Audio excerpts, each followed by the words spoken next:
Hi అండి. అందరూ ఎలా ఉన్నారు? బాగున్నారండి? ఈరోజైతే నేను చికెన్ ఫ్రై అయితే చేస్తున్నానండి. చిన్న డిఫరెంట్‌గా.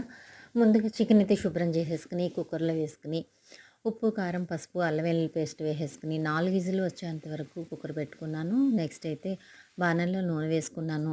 వేసుకున్నాక అందులో ఉల్లిపాయ, పచ్చిమిరపకాయ, కరివేపాకు వేసుకొని చక్కగా బ్రౌనిష్‌గా వచ్చేంత వరకు ఏగించేసుకొని, ఉడకబెట్టుకున్న ముందుగా చికెను అందులో వేసేసుకొని, మళ్ళీ ఉప్పు, కారం కరెక్ట్‌గా వేసుకొని ఫ్రై అయితే చేశానండి. చాలా అంటే చాలా బావుంది. ఇది వైట్ రైస్‌లో గానీ, బగారా రైస్‌లో కానీ చాలా బావుంటుంది.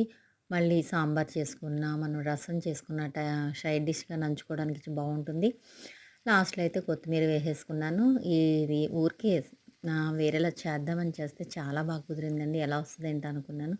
టేస్ట్ అయితే మామూలుగా లేదు. చాలా బావుంది. ముక్క కూడా చాలా మెత్తగా చక్కగా ఉడికింది. ఈ వీడియో మీకు నచ్చినట్లయితే ఒక లైక్ ఇచ్చి నా ఛానల్‌ని సబ్స్క్రైబ్ చేసుకోండి. చికెన్ ఏ విధంగా చేసినా చాలా